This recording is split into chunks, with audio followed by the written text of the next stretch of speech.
The suicide deaths of Kate Spade and Anthony Bourdain have certainly brought the subject into the forefront. And this morning, we are going to the forefront with it with Dr. Nick. Good to see you this morning. Good morning. You know, evidently the numbers are out. It's a growing problem. And I think there were so many misconceptions about when suicide is real, when it's not, how we should approach people who might be considering it. There's a lot of misinformation out there. How to even find out if someone is considering it, whether they'll talk about it with you and open up. I have encountered people that have said, I just don't want to talk about it. I don't want you to think less of me.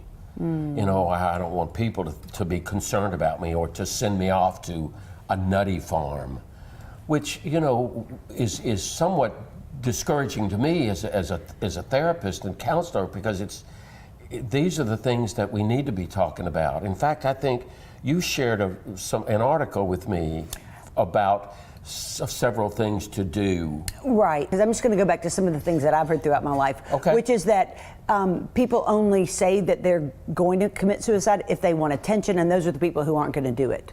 Both of those blatantly false, correct? Yes, yes. And even if they were true, what does it matter?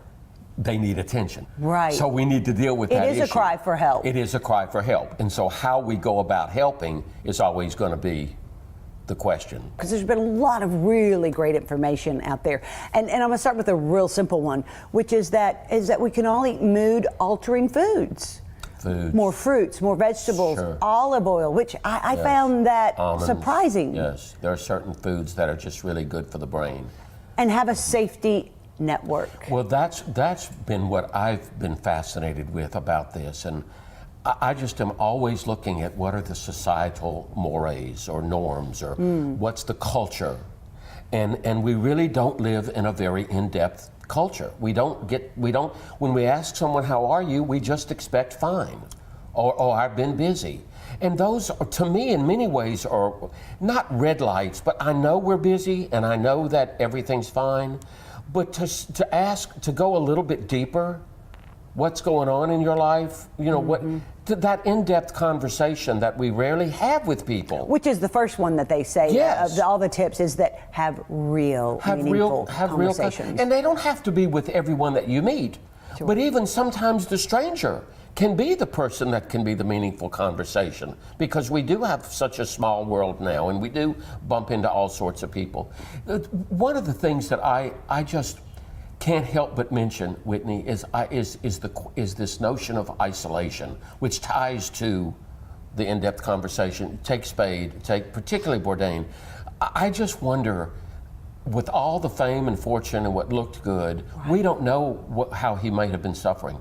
We don't know what it's like to go to a hotel room every night and to not be rooted. It's great to travel the world, but to not have a nest, I think those are issues. Those are isolators. To have a support system around you that you can turn to. But I have to think that, I mean, because he traveled with several camera people and a producer, I had to think that their network was strong within each other. Well said, well said. And again, let me be very clear.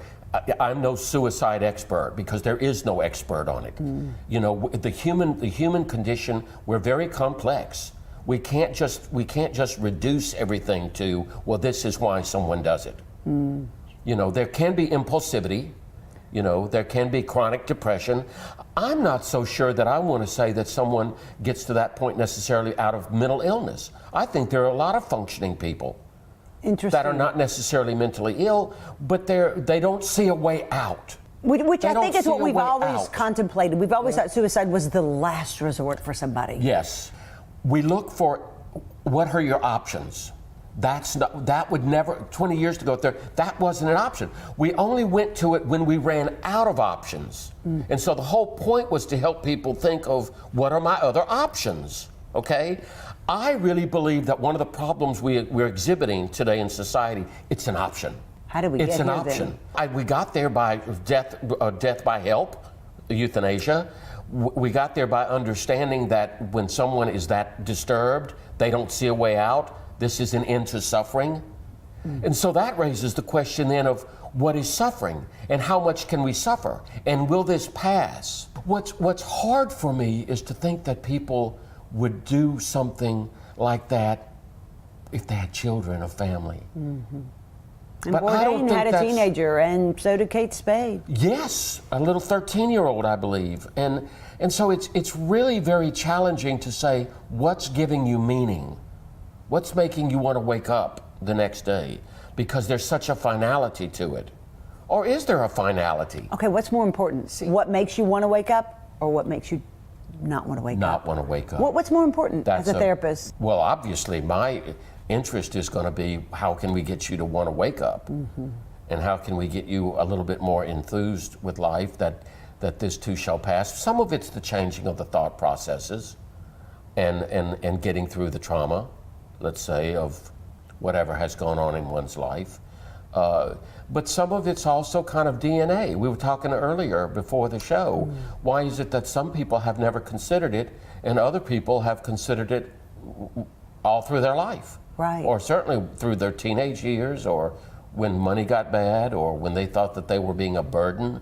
Sure. Or To how the about somebody who, has been abused, a lot of death in the family, feels very alone, and yet they've never considered suicide. You think it's genetic? I think it's got to be. It's like I say earlier, I've said before, why is it that I could experience trauma in an accident, car accident, and my older brother walk away from it like, what's the big deal? It really does ultimately get to one's own sense of self-worth. That we'll get better when we start saying, I am enough. But here's the issue. Do we have the obligation to give people freedom? When somebody commits suicide, well, where were the counselors? Why weren't there people helping them? Whitney, you can't make somebody want to live. Absolutely. And that's part of the country we live in. Can't make somebody. I can influence. I can try to, encourage. Here's the silver lining. Tell me. Fame and fortune don't make life great. Two shining examples. I think that should be a wake-up call to all of us. I have watched his show and thought I would give anything to be him. Oh, I've watched his show and thought, What? he has my dream job. He has your dream job, and look at what happened. Yeah. It's a real statement of living in one's own body and appreciating one's own life and appreciating one's own experiences, one's own joy, one's own fulfillment, and not go and try to be somewhere else. And there's a great number I want to share with everyone. Yeah, and of course, I'm always there. If anybody just wants to call me, they can find me. That's right. What was the number? You're going to put it on the screen? 1-800-273-TALK. Thanks, Dr. Nick. More Weekends with Whitney after this.